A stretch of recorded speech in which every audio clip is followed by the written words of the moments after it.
can you hear me? Yes. Yes. And what I like to do, if this is okay for you, even though this is a podcast, I do like to make the video available as a link on the podcast site in case Oh people yeah. prefer to watch. Okay, cool. Oh Some no, people that are like, oh, no, I didn't put lipstick on. There's no way or whatever. I come prepared just in Yes, case. exactly. You look beautiful. So you're like, just in case, I'm ready to go. Oh my Yeah. gosh. This morning, I talked to someone and I literally, because I'm having some work done in my yard and everybody had questions and we had to define where everything went. And I come inside and it's like 8 minutes to the conversation. I was like, crap. So I had my hat on and I looked really like, I just come running out of the gym or out of the yard or whatever. And I was just like, oh man. And the person said, oh, so I guess you don't let this video. I said, oh yeah, I published it, whatever. Yeah. Well, It doesn't matter. I've seen TikTok. So now, before I used to be really, okay, have you seen TikTok? I haven't, I've heard about it a lot, but I haven't been on there yet. Yes, I got brave. And then when you see the videos of grown people your age and my age, yeah, I'm okay.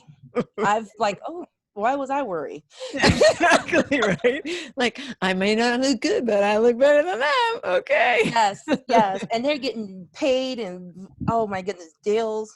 Oh, that's a good one. Talk about like financial. Oh, yeah, when we talk about financials, it's really the brand new economy. People are branding their shenanigans, their silliness, joking, making comedian skits out of like everyday life. Yeah. And their sponsors they're getting paid just for Right. being silly. Right. That's the new thing now. Like, be silly, be yourself. Yeah. But it's also sponsors are lost, right? Nobody's going to, since TiVo, since the VCR, I think people are not watching commercials, right? They don't look at sponsored ads. Nobody wants to see that stuff. But if you've got, if you can work it into something that people are going to want to watch anyway, you might have a hope, right? I mean, wouldn't want to be in advertising right now. Trying to get eyes on your stuff, right? Yeah, but there's a few ways, some trick of the trade. Oh, but go ahead. I can talk all day. Go ahead. Me too. So I wanted to thank you so much, first of all, for being here, for agreeing to speak to us today, because I feel like there's so many things that you do, that you talk about, that you teach people about, that are especially germane now when we're in the middle of this COVID, in the middle of people working at home who never had to work at home before. You're trying to get work done, and your kids and your spouse and everybody is there. And it's just very, you talk about boundaries, and I think, you now have to maybe set boundaries that you didn't have to set before, right? I mean, how do you help people through that kind of thing? Oh, thank you. First of all, thank you for having me, and I love your work. And we're gonna have to get on talk about your book, because I'm all about some millionaires. Yes, yes, I'm all about some empower millionaires in you. So we'll talk Send me your advice. about I'll that. Your gladly inner send you a millionaire. copy. Yeah, you're inner millionaire, because you're speaking my love language. You really are, and I love this conversation. So one, let's go with staying at home. So setting boundaries is, I used to have to set boundaries at work, like everyone does. As a female, I'm a minority, and I'm like, I will not do this. I will take these tasks, or hey, coach, put me in, or hey, why didn't you ask me to do that? Or whoa, why are you asking me to do that? Right. So, so I had to set these boundaries in the workplace, in the military, also in corporate. But now I'm learning to set boundaries in home, and what that looked like is, so before, when I started entrepreneurship and I was home more, my kids thought being home means I was a stay-at-home mom. And I was like, no, I still have a job. And they're looking around, what job? And I was like, I'm on Zoom or I'm on a phone call. Okay, we'll wait. Like, no, this is an hour-long call. You talk an hour? Like, and for them is, why can't you take me to Walmart? Or why can't you pick me up? Why can't you make it here or drop me off? Oh, by the way, we're going to do carpool. I need you to pick up so-and-so, so-and-so, and so-and-so, because their mom is working and I need you to pick us up. I'm like, I work, yeah. And I quote that. Yes, that is a direct quote. But it's so true, and it's funny because, I told you this morning I was talking to someone else, and, I'm going to say this a little quietly, inbounds my boyfriend saying, you've got this problem in the yard and you have to, I said, I'm on a podcast interview, he's like, well, you have to cancel it. And I'm thinking, the hell I do. That's crazy. That's what it seems like. What work are you doing? Right. And then, so you'll love this. So where we're talking about multiple, well, I know later you believe in multiple streams of income, especially like real estate and real estate investing. I follow you as well, and I love your work. And it's brilliant. In real estate, I don't want to make it really, really, but I'm telling you guys, just a little snippet for Christine. Real estate is it. If you want to make money, truly get into real estate. We're not making any more. So one of Thank the you. things I had to start doing was I work now, and I just started this week. I work 3 days out of 7 days, and I don't have to. I have a pension. I retired the military, so I do very well my pension. I have my business. I have a couple hustles, so financially we're good. But what I wasn't good at when I told him was structure. I need structure because I'm doing so much and my mind is a million places. I just need to get up at 4. I need to show up. I need to do something for a few, like 4. So I have the girl working 5 hours in the morning, and it's just enough for me to, hey, how are you doing? It's simple tasks, but I'm able to get up, logically do things. And the job is so low key where I'm able to still write my blogs. I'm still able to do work while I'm there. Um, and I love it because it forced me to get up and it forced me to be around other people, hear other stories. And I said, I need that because entrepreneurship can be so lonely.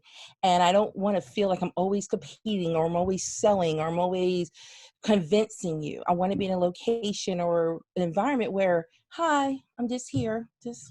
I have no, just here. Hello, good morning. Right. And that's what have come to realize. And plus it get me out the house for my kids because this COVID thing, woo, if they couldn't do school, I have to go. So that's one reason Right. everyone's like, well, why will you work? You don't have to. I'm like, you work I from, have to. I say, I have to. Like, I miss school. Like, I love the part where they were gone during the day and then I can get stuff done. And then time they came home around 3:34 is when the teenagers come home. I'm like, okay, I'm done all the phone calls are today, and I can hang out with them or go to the track games or go to cheer or see if they were playing football or something. I can go to a game.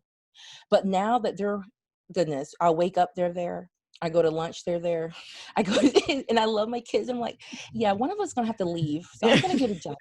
But we're So not going to survive the pandemic. It's not going to be I from know I need to go. COVID. I need to go somewhere. And my kids are like, but why would you do? I'm like, you don't understand. It's more to life than just money. It's more than, like, sometimes in life, you need to do something that's gonna give you structure. Right. And now they both have jobs this weekend because they were doing this summer because the summer sports here where we live have been canceled Yeah. or minimized, depends on if a kid is, sick or anything. So my kids are bored and I'm like, look, I love you, but because there's no summer camp, there's no cheer camps right now, there's no dance camps, I'm gonna need you guys to work or do something. So Yeah. that's what they're doing. So we found giving us something to do and to serve in the community is really helping out. And I like that. So that's really the boundaries is you have to know yourself, know thyself and keep thyself busy. Relationship going. Yeah. But I know so many people, and real estate is notorious for this. Real estate agents have trouble setting boundaries because your clients, they get nervous at 10 o'clock at night and they want you to talk them off the ledge. Like, oh, am I doing the right thing? Blah, blah, blah, blah. And I've gone to seminars and stuff and seen people, and I have to say it's primarily women Mhm. who are in tears because they just can't, they don't know how to shut down. They don't know how to set boundaries for their clients so that they feel like, they need me. I can't help them. They're not going to work with me if I don't pick up the phone at every hour of the day and night. And you just got to say, look at, what do I need? I've texted people, somebody's called me when I'm at, doing something, and I'll just text them a picture of the baseball field and say, hey, I'm at a game, I'll get back to you at this time. And as long as you tell people, right, Mhm. what to expect, usually they're okay with it, right? I mean, is that what you have found? Yeah, everyone's okay. And I'm love that you say majority are women because I work with a lot of women. So, and like I always do the disclaimer to guys, I have guys listening to me and talk to me all the time, is I'm not going to discount the gentleman. I don't know what it is to be a man. I don't know how to act like a man. I don't know how to work as a man. So I don't know your world, but in the women world, and I've done it before, I've tend to just take a phone call late at night. And so before I was a financial advisor, so I was a broker, financial advisor. And when you're handling people money and you're dealing in the stock market, whew, anytime. Soon the market's open, I have phone calls. If something happened, I don't know, like with COVID, I'm so glad I got out before COVID.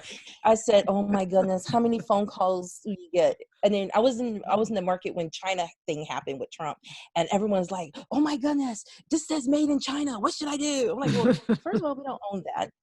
Two, what news source are you listening to? Like I'm gonna need you to calm down, breathe. Yeah. It doesn't happen overnight. Let's talk this through. Yeah. And I had to set boundaries. I had to set boundaries, and I'm telling you, here's a secret for ladies. One, we always talk about in our mastermind, know your value. And what I mean by knowing your value is knowing your time is precious, knowing that time you cannot get back, and be careful who you give it to. And even we have clients, and I'm just going to have to say men and women, because in the military, the men officers tend to do better than the women officers. When the men was asked to do something, the men would be like, no, or I have this, or I have to be here. And the colonel would be like, okay, John, okay, Doug, no problem. Hey, Wanda. And I was like, I got something too, but I have kids, but I don't want to be known as a girl because I got kids, but John got kids too. And I took it personal. I'm a parent. He's a parent.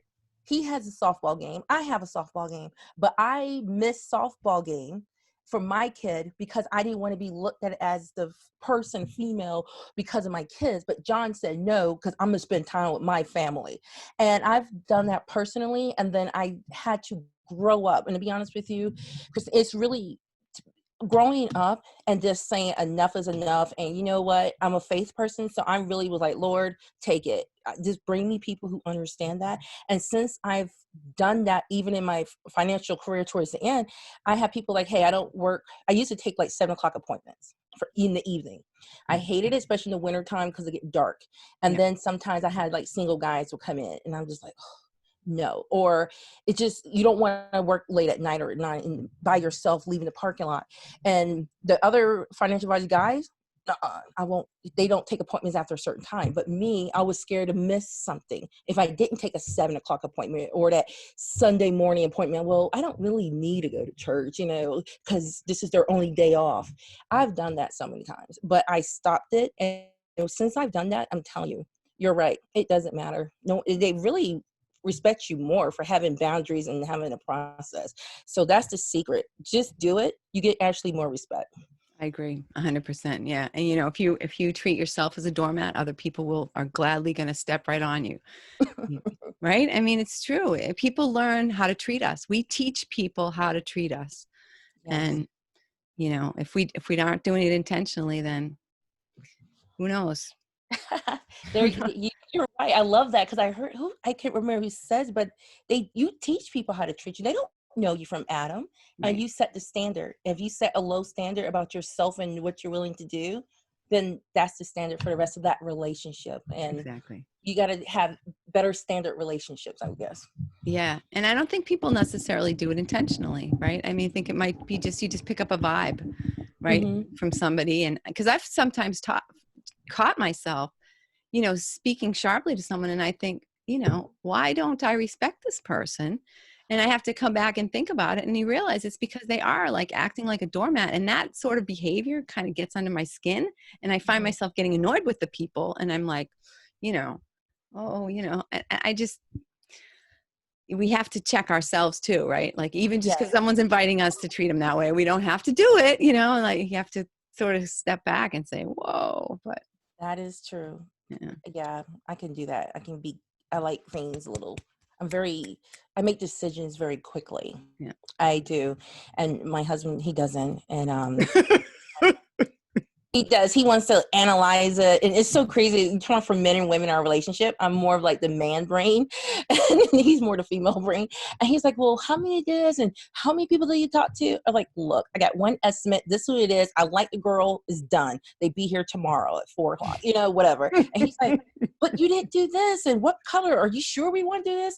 Dude, this is it. Done. Like, I'm so bad. God, I can relate to you so much. Oh my God. So much. I think our husbands are related. I mean, my boyfriend in my case, but I think they're related. I believe too. I call him boyfriend, my husband. He's my boo too. He's my sweetheart. I'm too old for a boyfriend, so I call him my husband. I So it know. makes, and it also keeps the church mamas off me. So Yeah. Oh man. Yeah, but it's like, you know, I feel, and I say, you know, I feel like you question every freaking decision I make. But it's just like you say, he doesn't have all the boxes checked. He doesn't have all the analysis done, so he doesn't feel confident and comfortable making that decision. Where I'm just like, gut, you know, going with my gut, going with my gut. But your gut is yeah, based on your all the things that came before it, all your history, all the stuff you've already learned. So I think so. It's just everything. And then you just have to have a good, I call it the kit bag in the military. Because you have to make, oh, this is really good since we're almost going there already about men and female in the workplace. One of the things, and as we're talking about wealth and I'm thinking about your real estate, is when you're in certain jobs, you have to make quick decisions. Right or wrong, indifferent, make a decision, right? And if you're slow with your decision, it seems like you don't trust yourself, you lack confidence, or you just don't have enough experience. So I always aim to get all the hard jobs, always do all the crappy things so I can get as much experience as possible and fail quickly. I love failing. I want to fail first, quick, now.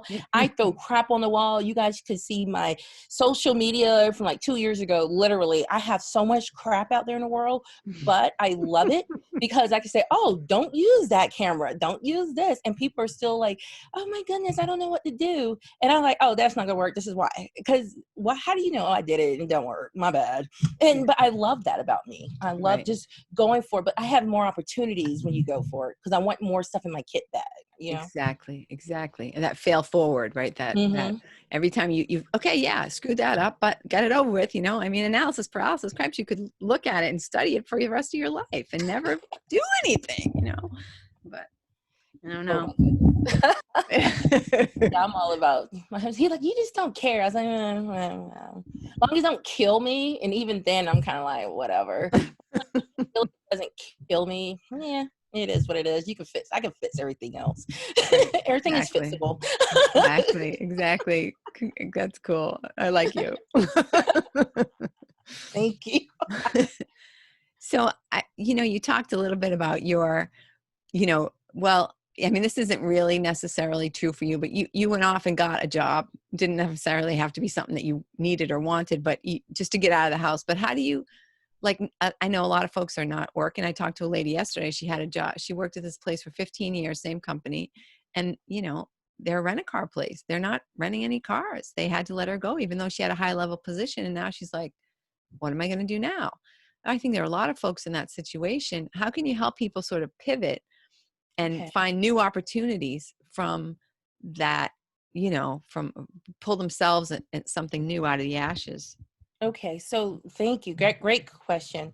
So I'm gonna attack that question two ways because I think you have to be creative. I'm one of those weird people. I'm very creative, but I also have like the math and science brain, and I'm very like everything has to be logical, analytical. However, I still have good intuition. I'm a weirdo. Like I'm one of those unicorn people, so I'm blessed to have that. But my creative side has been just fabulous now. So like you write a book, write blogs.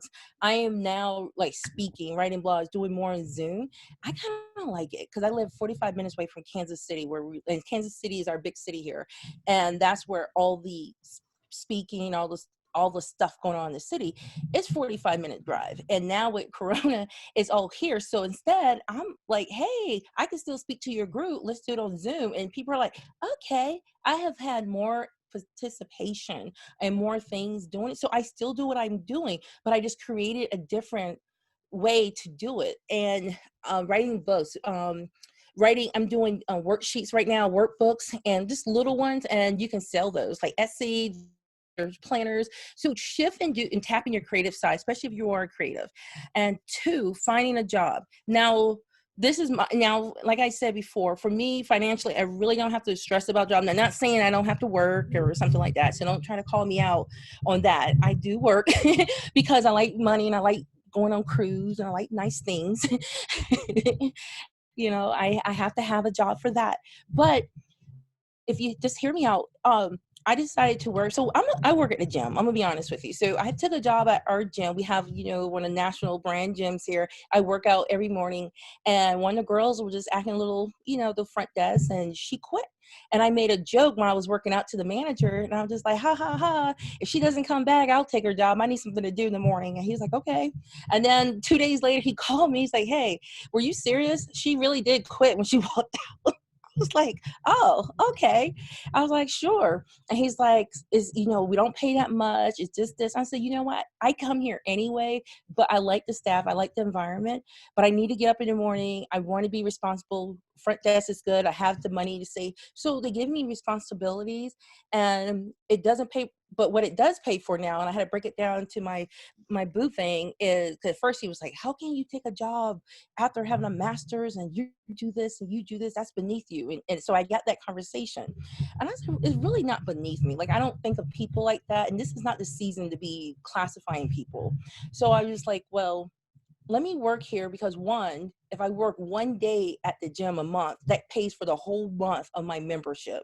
Two, okay, my daughter, okay, she needs a car soon. So we need to pay for that. And I said, so that'll knock that out. And I said, then because I'm not spending my personal funds or my savings, I can actually knock out a car payment and get her a little bit nicer car now. So I'm thinking, like, actually this little gig can help me financially and other things. And plus I want to invest. I'm an investor. I like investing now. Stocks are low, and I've already been putting some money away in certain stocks, and I want to buy more. So with this job, I'm able to buy more stocks when they're, to me, this is a discount. So that's what I'm looking at the money for. And it's, I do what you do. I allocate stuff. So if I make money in this way, it goes here, and I make money in this way, it goes here. And it just allows you to have little buckets that you don't have to have any guilt about. This money is for my daughter's car. Boom. Until that's paid for, that's where it's going. And, you don't have to feel like, oh, I'm stealing it from over here. Or I'm minimizing my investments in stocks or whatever. Everything's just an addition. And I think Yeah. that's a good way to But that do goes that. into what you preach is about, that financial independence, right? And then I think it's live long. So if you want to live long, you got to have less stress. Yeah. Stress comes from debt and expenses, which means you have to have that. I love that feel. So you have to have the financial independence, and financial independence means I'm able to take a minimum wage job and take that money and see the beauty and the value in it to pay for a car for my daughter, or to invest more, rather than, and not taking away. I'm being very careful, but I want to talk about the financial independence, because I believe in it, where if you do get furloughed or you lose your job, I'm not outside. You know what I'm saying? I'm not at the end. And then even if you are getting, like, I've heard rumors, I don't know it's true, but people are getting unemployment checks, and it's more than what they will usually get in their regular pay. I hope to God that you're saving that. I hope you're using that extra that is more than your regular pay, paying off that debt, paying off your credit cards, doing stuff, because that's a blessing, not to be saying, oh, I make more sitting at home than doing nothing. If you are making more, God bless you, but do something to reduce your debt, reduce those expenses. So when that ends, you're not going to see yourself in another situation, because this too shall pass, but then also another crisis shall come in another 10 years. So just like this will pass, we're going to be right back in another situation. Yeah, absolutely. And it's, you know, part of what I try to do, and I think this is part of what you do too, because you talk to people about financial freedom and financial, becoming. So what does financial freedom mean to you? Mm. And how do you help people to achieve it, to understand their money? Right. Because I think a lot of it comes from ignorance. Yes, it is. So let me I'm trying to think of the best conversation. I'm going to go with my divas, because we talk about, so I have a mastermind. It's all women. I like women, and I just relate to them better when it comes to business. And I don't have my guys divas, but if I have 20 of you guys, this is a plug, we can get together and do a mastermind. Okay. So but we have the Million Dollar Business Divas, and what the goal is to earn $1 million a year in your business. I give them that goal because I need for you, in order, when you have a goal, you begin to plan and make strategy. It's something weird about a goal, right? If you say, I just hope to get whatever I can, you will get $2. I just help to sell just a house. Well, then you will sell just a house. But if you have the goal of something high, in every month, in every year, and every decade, do your best to grow as a person to accomplish that goal, you will achieve it.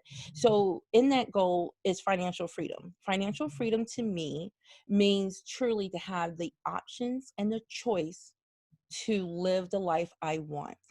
And I thought about this, and I'm glad you said it, because now I was talking to my, I'm calling my husband. I was talking to my husband, and you guys gotta love me. I have a good sense of humor. So I was talking to him about that, and when he was saying, making joke with me, like, I can't believe you're taking this job. Like, dude, you have a master's. Why would you just want to take some job at the gym? I said, because I have the freedom to, because I can work minimum wage. My kids are paid. Like, I'm struck. Right, my only concern right now is, how do I buy a 16-year-old child a car? People are trying to find a car for themselves. People are trying to pay their rent, trying to pay their mortgage. They're just trying to pay the electricity. And my financial woe is, what car should I get my 16-year-old? And she's looking at like SUVs. That's another conversation. But she has that choice in her life and the way she lived. She's looking at like crossovers. And if you guys know how much crossovers are usually in the low end, but for her mind, why can't we get that? That's financial freedom. When she has the option to look at a crossover with faith that, Mom, can I get this vehicle? And I have the faith to say, yeah, well, let me figure it out. We can do this. Let's have a discussion. And I can work a job where, regardless, our rent, mortgage, and our necessary expenses will be paid. So that's freedom. And I'm blessed for that. So what I try to do and how I do is have a conversation about $1 million. I love, like, I'm going to give you a shout out once again, and I'm going to continue to, because I love that you say you're inner millionaire, because I relate to the $1 million theme.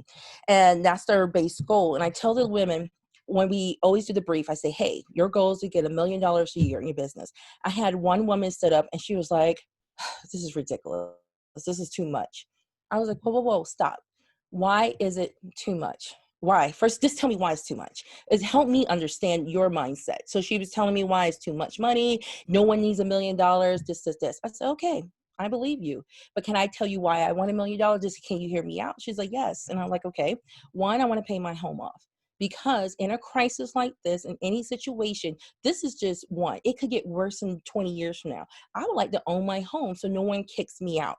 I would like to. I would like to have no debt. I would like to make sure my kids, I have teenagers, and I was one of those women. I have my kids back to back. So literally, I got one in college.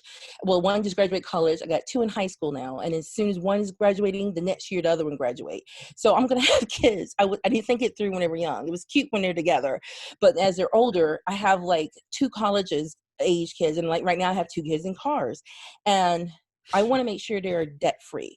And then I want to make sure there's other certain things. My husband want to finish it, paying his Harley off. There's just little itsy bitsy things personally that we need to get done.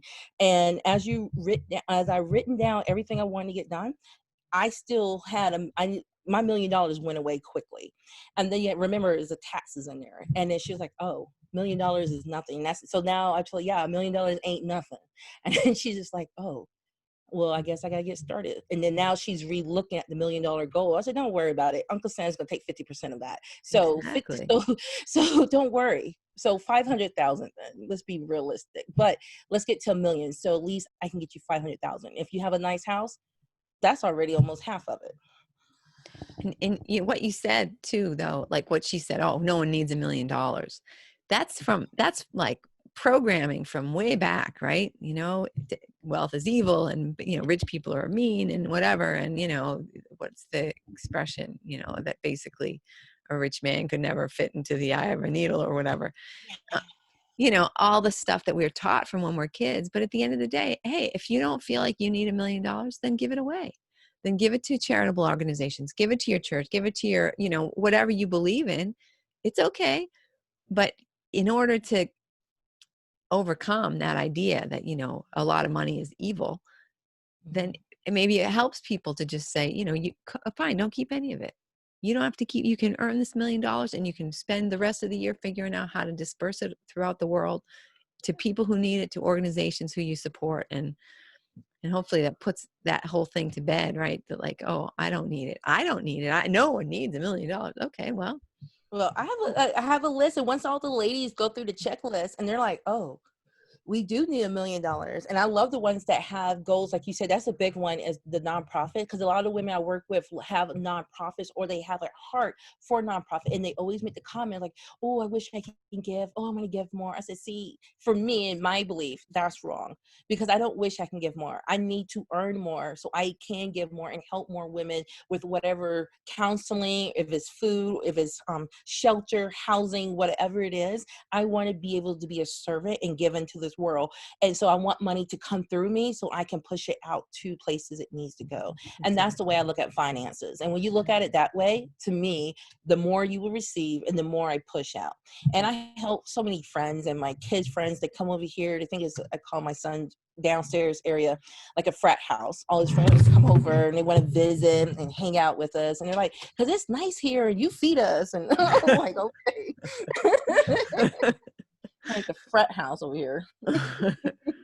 Still true. The way to a man's heart is through his stomach. Oh my goodness, those boys. Yeah, and they're like football and basketball players, and they come and eat. But I love that because we have a home where they can come and joke, have fun, watch TV, have all the food and pizza they want, but it's not hurting me to pay for 2 large pizzas, you know. And it just makes my heart good to see kids happy. Yeah. So finances do that. I mean, I'm pretty, but pretty looks don't pay for pizzas. So that's for sure. I need money. In a way you might want them to anyway. It's kind of a big price to pay. I know that's a whole nother podcast, people. But I tell people all the time, I know I'm beautiful, but come on now. Come on. People are going to want money. That's right. That's why I have to do what I do. So you were talking before about, we were talking about boundaries and stuff like that, but part of setting goals and part of doing that and what you've experienced in the military is, being a great leader, being able to make decisions, being able to get people to follow and believe in those decisions, right? If people are questioning your decisions, then that's, people are going to get killed potentially, So yes. What traits do you think make up a great leader? How do you think? The great leaders, I think the best trait, let me say one of the best. One of the best I do believe is vision. They have to have a vision and then be able to articulate it and tell people what it is. So once people, and I noticed even my own leadership, my leaders, once I understood what they wanted, what the mission was, and I could grab a hold of it, and you also encourage your people and your team not to have your exact vision, but that I guess the part is like grab a hold of a task, their belief as it relates to making the vision possible, that they know that without their little tiny piece of the pie, the whole vision won't come together, because that's when you have the unity. And that's what I miss really about the military, is how we're set up in structure. And I have my specialty. So I did logistics. So I was in supply. I am needed supplies. You need supplies, right? But then I have to give bullets to the guy that shoots all the time. Thank you. We need you. Then we need a truck drivers to drive it. We need the water. We need a fuel. We have all these pieces of people who are specialties, and they are experts at what they do. But then by themselves, they're nothing. But when in the military, when we come together, there's nothing we can't do. But we respect and we understand your role, even the hierarchy, the chain of command with the general down to the colonel below.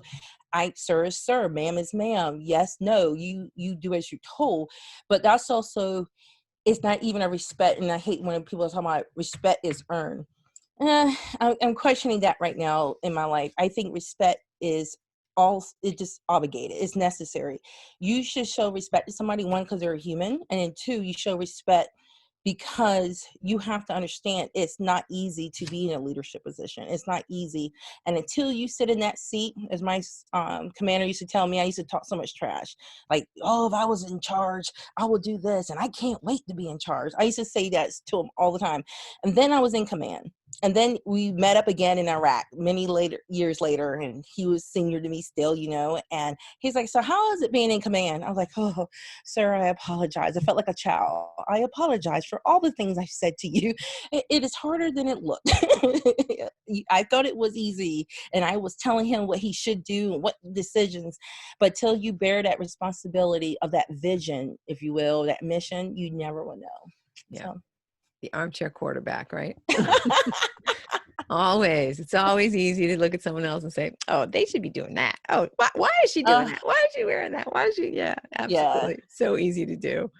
So can you think of like a great leader who you worked with or under or around that really inspired you and made you think, oh yeah, this is what a leader is all about?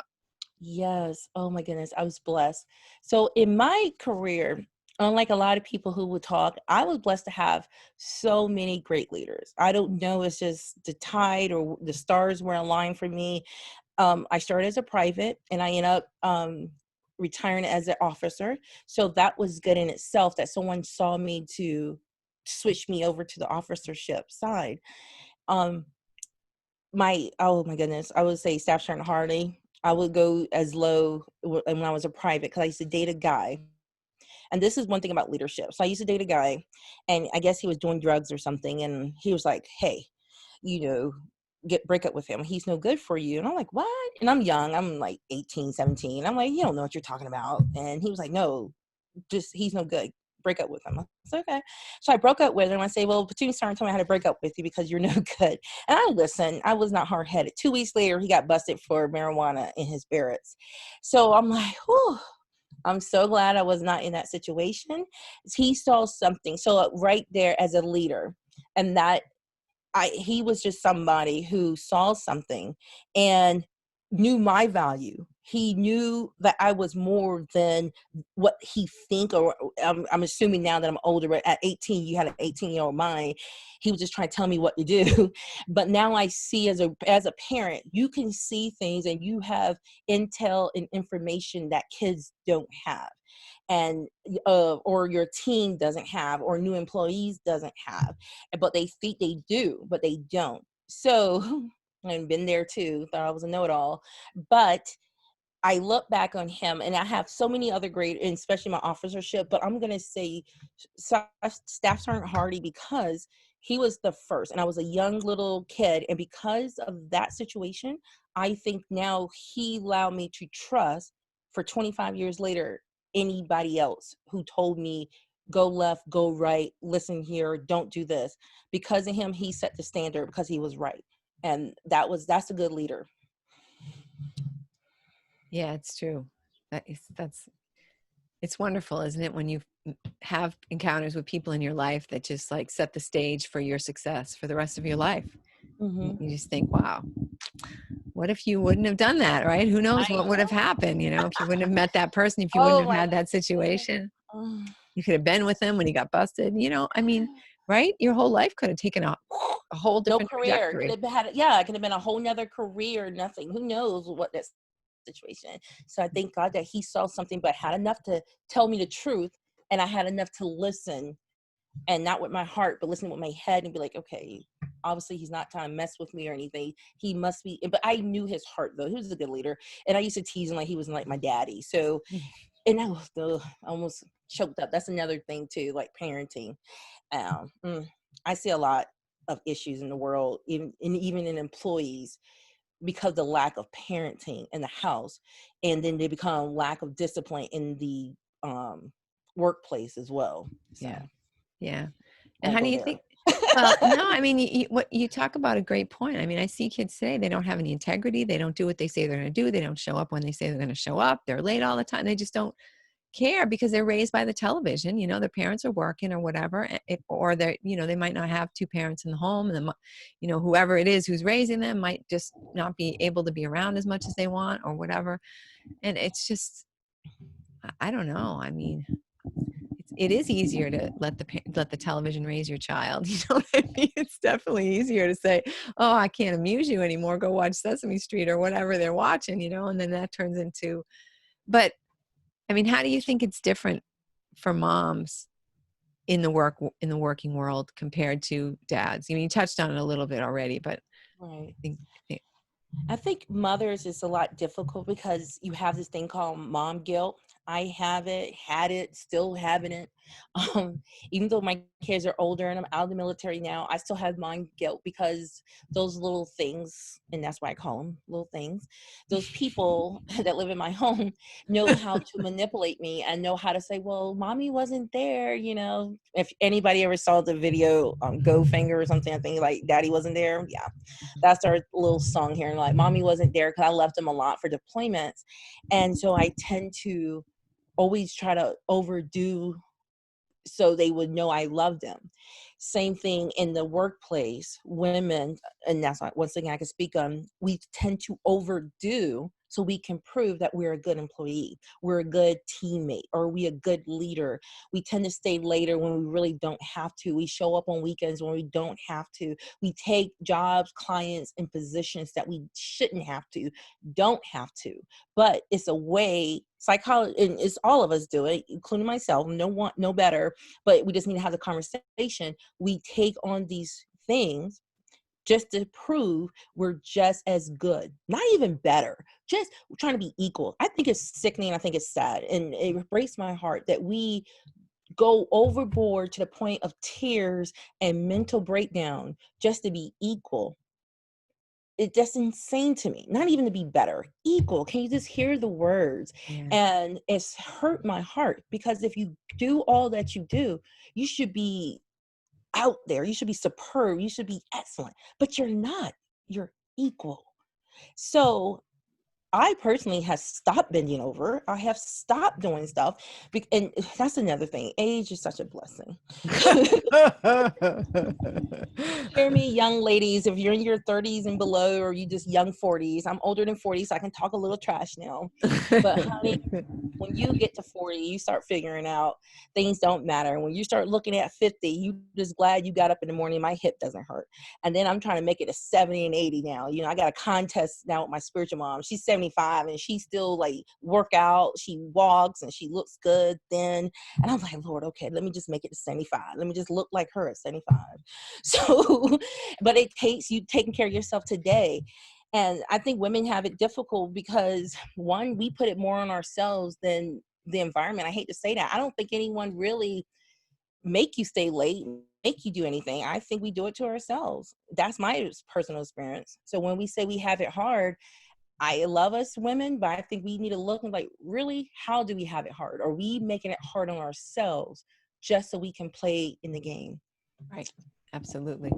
It's funny. You reminded me of a conversation I had the first time I went to Morocco. I had a Mm. conversation with a guy there, and I said, we actually, had a very open conversation, and I was able to be upfront with him, and I think he was able to be upfront with me about things. And I said, well, you have a reputation, not you personally, but this country has a reputation for treating women badly and for being, like it's a very male dominated society and stuff like that. And he said to me, and I'm still, I still sometimes think about it and think of all the ramifications of what he said, but he said, the women raise the children. The women raise the children. So Mm. they could raise them with any type of values they wanted, really, right? In a way. And I just thought, you're right. They have that power, but they're choosing potentially not to use it. Or maybe they obviously don't know how to use it. They don't have a clue how to use it. And the bigger society is able to, kind of wield its influence. Mm. You got me thinking about that because I wrote a paper. So for my master's for human resource, I wrote a paper.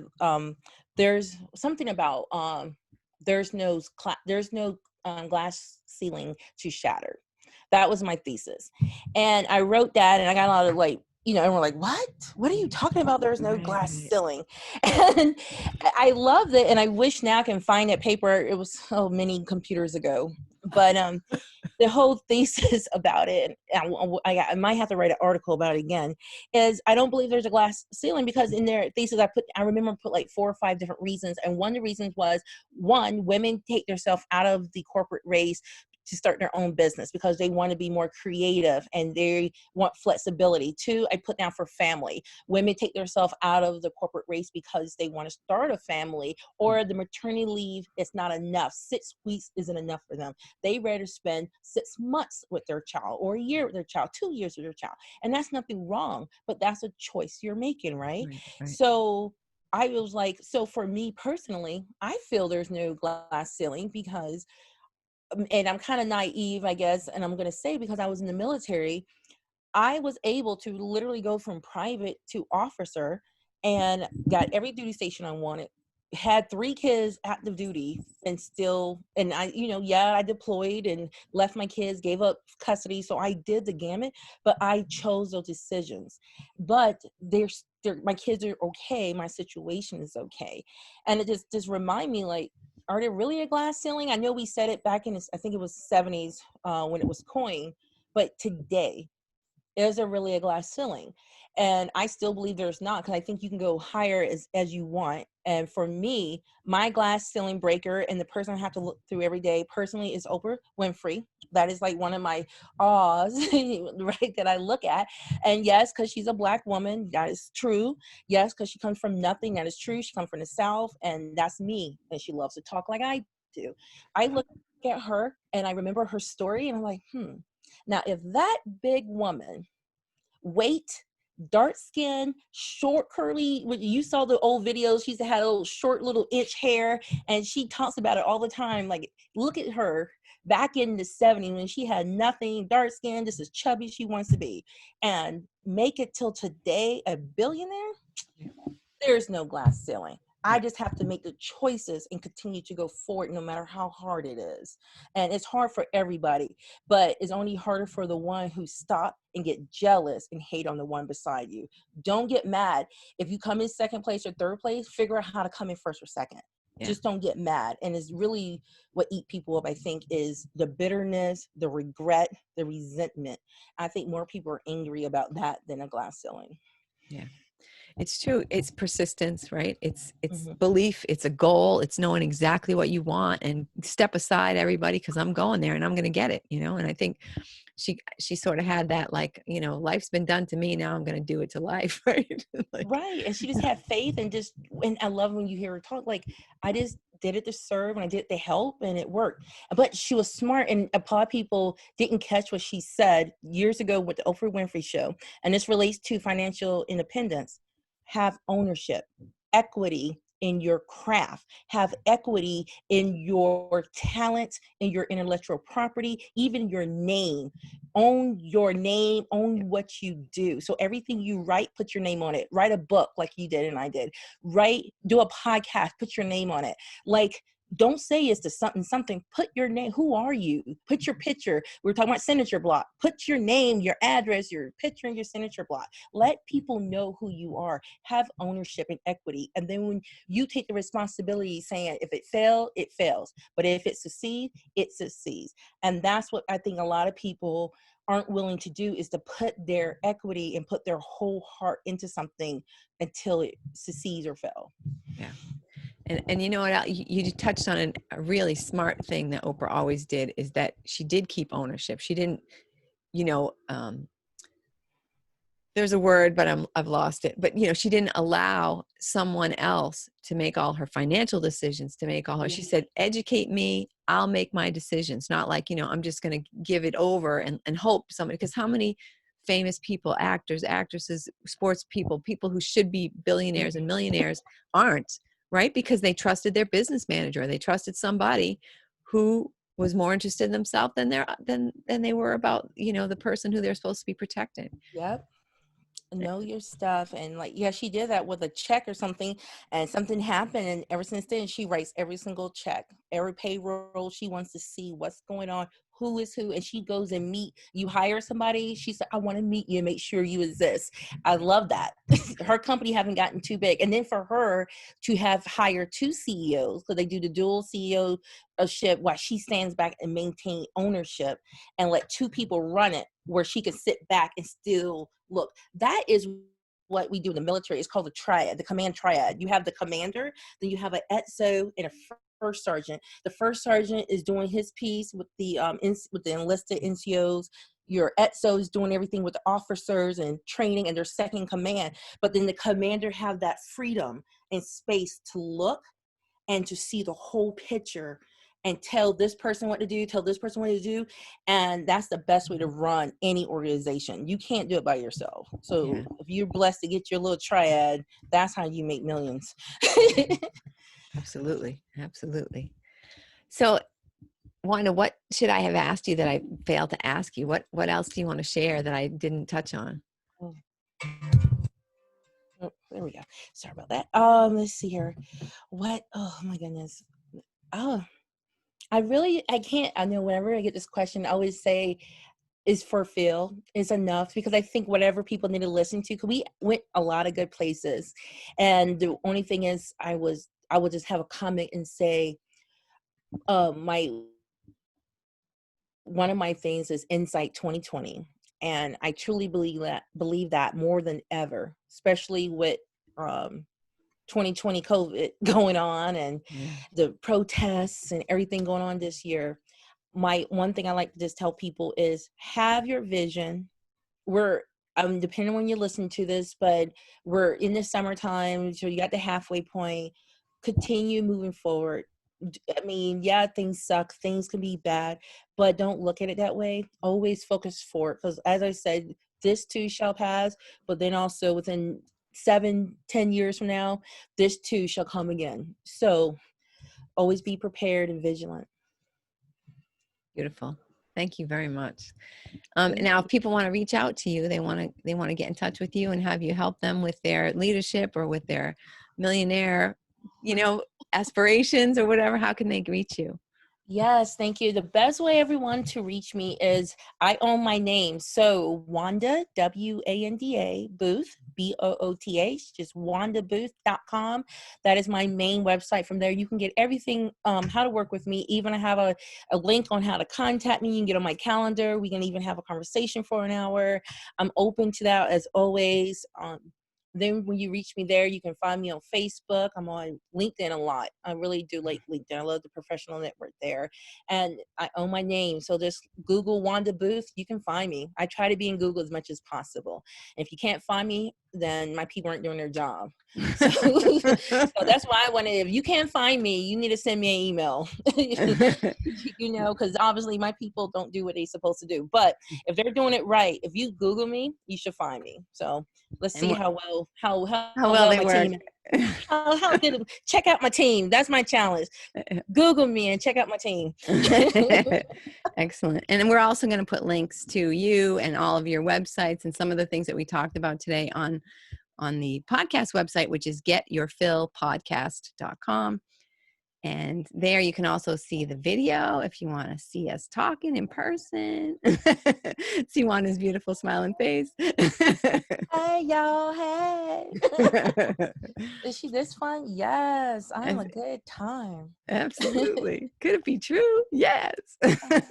Yes. Smart, cute, and funny? Yes. It's impossible. In one package? No way. I know. I'm like, I don't know why I'm single for so long. I'm beautiful, smart, have a degree, business, make money, and I was off. What is it? That explains it right there. Intimidation factor. Intimidation factor. Kids, I can birth. I mean, come on. Total package. Come on, people. Well, I was single for so many years. I know that's too much, but whatever. No, me too. That's another conversation. Single and successful. Yeah. I think sometimes it's easier to be single and successful because you can focus. Although you had your kids, so that does make it more challenging. Yes. I like, yeah. If anybody who's listening, that's a little bonus. It's okay to be single success. I laugh and joke about it, but I'm telling you, when I was by myself for a couple of years and I was in an EXO position, I was able to focus. I wrote, I did a podcast. I worked in the military. I was coaching people. I was on fire because it was just me. Yeah. And then when I brought my kids back in my life, then it was like boom, boom, boom. So kids do make it hard. So I do have a heart for mothers and families who are in business of any type and corporate world. It's not easy raising a family and still trying to earn funds, right? Yeah, absolutely. And you know what? One more quick thing. Can you just tell people like a couple of tips for taking care of themselves through COVID, through all this, togetherness with the family and fear of, being sick or something happening or whatever? I mean, what can we do to take care of ourselves better? Awesome. Thank you. Yeah, right now I'm working on I'm calling it inner self-care. It's a little project. It's not done yet. But go to my hopefully I have it done until you get to my webpage. But I'm looking at this new notion that I'm exploring called inner self-care, because it's self-care. Even as myself, I will go like get my hair done, get my nails done, or go to a spa, but I would still feel crappy. I would still feel drained. I would still feel tired. So what I have now, with age, I'm loving this age thing, have come to realize that self-care needs to be a little bit deeper. Like cleaning, sometimes you can do surface cleaning, but you can do deeper cleaning, right? So I'm thinking about this thing called inner self-care, where meditation, like really sitting down for 5 minutes, not even trying to meditate, just breathe. Can you sit for 5 minutes and breathe? Because I know a lot of people tell me I can't meditate. That's fine. Don't even try then. Just breathe. And just trying to get a breath in and out and control your breathing. Because I think we take on so much, we're anxious, we're always stressed, we're always trying to get to the next thing, that we don't sit and settle. Because I believe we have all the answers within us. And if we just sit and listen, I think it will come. And then eating right now, I've kind of like, even with COVID, I was one of the guilty ones. Watching YouTube, watching Netflix. I think I don't seen anything. I think I done seen Hamilton like 4 times already. So on Disney. I'm telling you, I've just been watching television when I don't even watch TV, which is crazy.